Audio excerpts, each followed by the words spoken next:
आपका हमारे channel Yogesh Saini math पर स्वागत है। हम पर्यावरण से संबंधित जो यूपी टेट में क्वेश्चंस पूछे जाते हैं उनसे संबंधित हैं, तो इम्पोर्टेंट क्वेश्चंस लेकर आए हैं। जैसे कि फर्स्ट क्वेश्चन है हमारे पास, पर्यावरण की प्रमुखता के कितने घटक होते हैं। ये कितने होते हैं? 3 होते हैं। कौन कौन से होते हैं? एक तो जैविक घटक होता है, दूसरा अजैविक घटक होता है और ये ऊर्जा संघटक। ये क्वेश्चन है हमारे पास। नेक्स्ट है, आदिमानव की भौतिक पर्यावरण की कार्यात्मकता में भूमिका किस प्रकार की होती है? रिसीवर एंड कॉन्ट्रीब्यूटर्स की, यानी दाता एंड ग्रहण की। नेक्स्ट है हमारे पास, कौन सा मानव पर्यावरण का विध्वंसक माना जाता है? प्रौद्योगिकी मानव माना गया है। कौन सी विधा ने मानव को सामूहिक जीवन प्रदान किया है? ये कौन सी है? पशुपालन। खेती की सर्वाधिक पुरातन प्रणाली कौन सी है? झूम कृषि, जो कि ये पहाड़ी क्षेत्र में पाई जाती है, भारत के पूर्वी क्षेत्रों में है ज़्यादातर।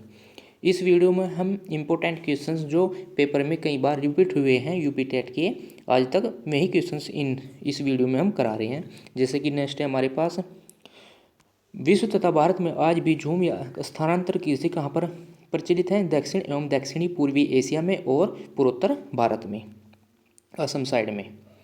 नेक्स्ट है हमारे पास, मानव भूगोल के जन्मदाता की संज्ञा किसे प्रदान की गई है? ये की गई है फ्रेडरिक रेटजल को। नेक्स्ट है हमारे पास, हम स्पीड के साथ करा रहे हैं, कम समय में अधिक क्वेश्चन हो जाए हमारे। यह है, मनुष्य के लिए सर्वाधिक कार्य तापमान तथा आर्द्रता कितनी होती है? 25 डिग्री सेल्सियस तापमान तथा 60% आर्द्रता होनी चाहिए। नेक्स्ट है हमारे पास, औद्योगिक क्रांति सर्वप्रथम कहाँ प्रारंभ हुई थी? इंग्लैंड में प्रारंभ हुई थी। पर्यावरणीय समस्याओं का प्रादुर्भाव कब से प्रारंभ हुआ? औद्योगिक क्रांति एवं आर्थिक निश्चयवाद से। नेक्स्ट है हमारे पास, अपक्षय कैसी प्रक्रिया है? अपक्षय एक भूमिकीय प्रक्रिया है। नेक्स्ट है, अंतर्राष्ट्रीय हाइड्रोलॉजिकल दशक माना गया 1965 से 1974 को माना गया है। ये नेक्स्ट क्वेश्चन है हमारे पास, ओजोन स्तर के चरण का पता सर्वप्रथम किसके द्वारा लगाया गया है? ओजोन स्तर ये होता है जोसेफ फारमैन के द्वारा 1985, जो कि इंग्लैंड का है। ओजोन क्या होते हैं? ओजोन परत क्या होती है? जो पैराबैंगनी किरणों को रोकती है। नेक्स्ट है हमारे पास, क्लोरोफ्लोरोकार्बन के बाद ओजोन स्तर का दूसरा प्रमुख विध्वंसक कौन सा यौगिक है? Nitrogen oxide. पहला कौन सा है? पैराबैंगनी किरणें। भूमिगत जल के दोहन के कारण संसार का कौन सा शहर सर्वाधिक प्रभावित हुआ? वो है बुकलीन, यूएसए में पड़ता है। ये इंपॉर्टेंट क्वेश्चन है सभी।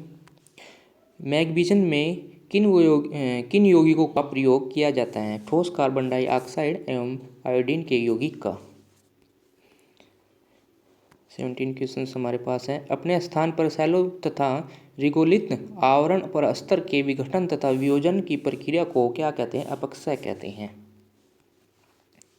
ये हमारे पास, हिमालय के सहारे बजे तथा फैले हुए भारतीय नगरों में भूमिवहा एवं भूस्खलन का प्रमुख कारण क्या है? मनुष्य की क्रियाओं द्वारा पहाड़ी ढाल के ऊपरी भाग में समय स्थिति की दशा, विक्षुब्धता एवं ढाल विनाश।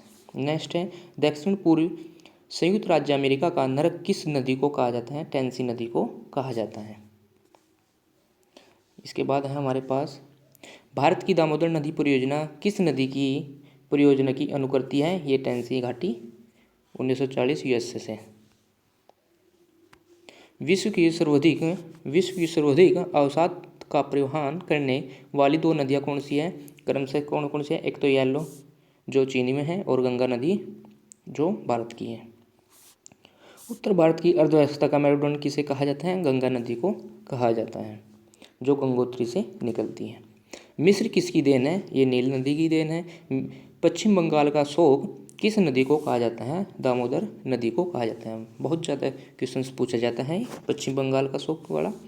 किस नदी को बिहार का शोक की उपमा दी गई है? ये कोसी नदी को दी गई है।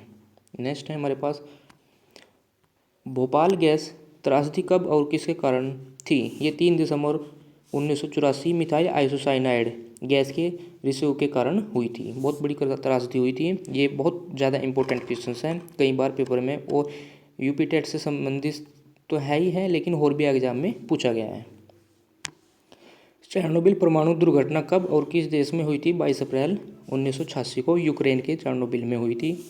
थ्री माइल आइलैंड दुर्घटना क्या है? यह यूएसए के परमाणु ऊर्जा संयंत्र की सबसे बड़ी दुर्घटना है जो 28 मार्च 1979 पेंसिल्वेनिया में थ्री माइल परमाणु ऊर्जा उत्पादन केंद्र पर हुई थी। नेक्स्ट क्वेश्चन है और लास्ट भी है। यह धारणीय अस्थायी विकास की अवधारणा के सर्वप्रथम प्रतिपादक कौन है? बर्टलैंड 1987। ये 29 क्वेश्चन हमने कराए इस वीडियो में, काफ़ी ज़्यादा इंपॉर्टेंट है। ये यूपीटेट से संबंधित ही नहीं, जितने भी कम्पिटिटिव एग्जाम हैं उनसे सभी संबंधित हैं, जहाँ पर पर्यावरण के क्वेश्चन पूछे जाते हैं या किसी भी प्रकार के जीएस वहाँ पर आती हैं। धन्यवाद।